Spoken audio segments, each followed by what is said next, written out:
माँ, ये राधिका है, तुम्हारी बहू। राधिका गांव में हॉस्पिटल में नर्स का काम करती है। बस हम दोनों में दोस्ती हो गई और हमने शादी कर ली। राधिका, माँ के पैर छुओ। अरे चल हट नालायक।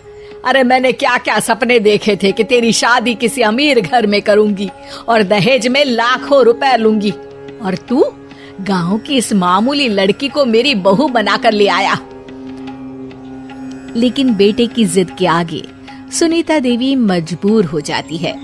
राधिका सुनीता देवी को फूटी आंख भी नहीं भाती थी। तुम चिंता मत करो भाग्यवान, हम दोनों मिलकर अपनी बहू को इतना सताएंगे कि वो हमसे तंग आकर ये घर छोड़कर चली जाएगी।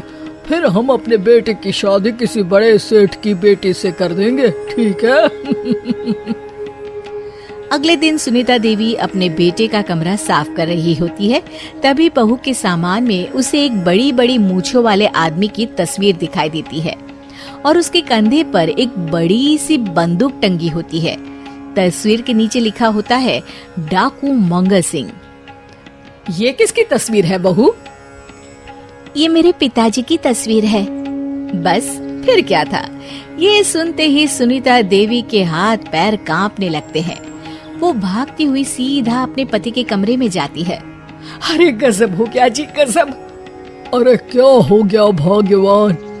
हमारी बहू एक मशहूर डाकू मंगल सिंह की बेटी है। हे भगवान, अब क्या होगा? क्या कहा? डाकू मंगल सिंह? अरे मर गए रे। सुना है वो तो बड़ा ही खतरनाक डाकू है, मारता ज्यादा है गिनता कम है। लोग पुलिस वाले भी उसके नाम से कांपते हैं। अरे सुना है वो तो हर हफ्ते 2-4 लोगों का ऊपर का टिकट कटवा ही देता है। हे भगवान, अब हम क्या करेंगे? ये हमारे नालायक बेटे ने कैसी मुसीबत हमारे गले बांध दी।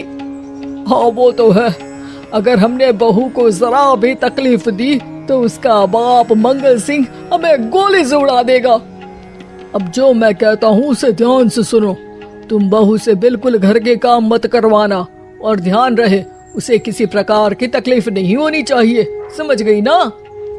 और ऐसा ही होता है। अगले दिन सुनीता देवी रसोई में खाना बना रही होती है कि तभी, ये क्या माँ जी, मेरे रहते आप खाना बना रही हैं? चलिए हटिए, मैं खाना बना देती हूँ। अरे नहीं नहीं बहू, तू यहाँ क्यों आ गई? जा तू अपने कमरे में जाकर आराम कर, मैं खाना बना लूंगी। सुनीता देवी जिद करके राधिका को भेज देती है। फिर एक दिन, अरे फर्श पर कितनी धूल जमी है, माँ जी देखेंगी तो नाराज हो जाएंगी, मैं अभी यहाँ पोछा लगा देती हूँ। राधिका जैसे ही पोछा लगाने लगती है कि तभी उसके ससुर की नजर उस पर पड़ती है। बंसीलाल भागता हुआ वहाँ आता है। अरे नहीं नहीं बहू, तुम ये क्या गजब कर रही हो? बहू तो बेटी समान होती है और हम ना अपनी बेटियों से काम नहीं करवाते। तुम आराम से बैठकर YouTube पर किड लॉजिक चैनल की सास बहू की कहानियाँ देखो। वो लोग ना बहुत अच्छी अच्छी कहानियाँ बनाते हैं। सच? आप देखते हैं? अरे मैं तो रोज देखता हूँ।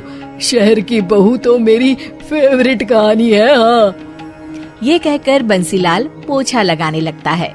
इस तरह राधिका के सास ससुर सारा दिन उसकी खुशामद में लगे रहते हैं और उसे किसी महारानी की तरह रखते थे। कैसा लगा बहू? पिज्जा टेस्टी तो है ना? अच्छा, मीठे में क्या खाओगी बोलो तो? माँ जी, मुझे तो काजू कतली बहुत पसंद है और उसके बाद एक गिलास लस्सी मिल जाए तो मजा आ जाएगा।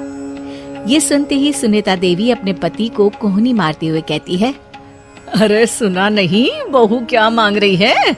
जल्दी से भागकर बाजार जाइए और सब खरीद कर ले आइए। हाँ हाँ भाग्यवान, अभी जाता हूँ। राधिका की तो 5 उंगलियां घी में थी। वो तो अपने ससुराल में मजे कर रही थी। दूसरी तरफ राधिका की सास उसके लिए कभी नई साड़ी खरीद लाती तो कभी उसके लिए नए गहने बनवा देती। फिर एक दिन डाकू मंगल सिंह अपनी बेटी राधिका से मिलने अपने आदमियों के साथ आता है। उन सबको देखते ही राधिका के सास ससुर डर के मारे कांपने लगते हैं। मर गया रे।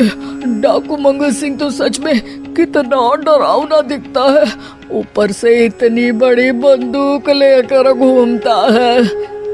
कैसे हैं समधी जी? क्या हुआ? आप इतना घबरा क्यों रहे हैं? और आपको इतना पसीना क्यों आ रहा है? आपकी तबीयत तो ठीक है ना? जी अभी तक तो ठीक है, पर लगता है बहुत जल्द खराब होने वाली है। क्या कहा आपने? जी कुछ नहीं, बताइए बताइए कैसे आना हुआ। दरअसल आज आपके शहर में हमारी नाटंकी मंडली का प्रोग्राम है, तो इसी बहाने सोचा बेटी का ससुराल भी देखता चलूं। ये सुनते ही राधिका के सास ससुर हैरान हो जाते हैं। क्या कहा? आप नौटंकी में काम करते हैं? हाँ माँ जी, पिताजी डाकू की एक्टिंग बहुत अच्छी करते हैं, उन्हें तो कई अवार्ड भी मिल चुके हैं। और ये बंदूक, ये तो असली लगती है। तभी राधिका के पिताजी अपनी नकली मूंछ निकालते हुए कहते हैं, इस मूंछ की तरह यह बंदूक भी नकली है। ये तो छर्रे वाली बंदूक है, इससे तो मैंने आज तक चिड़िया भी नहीं मारी।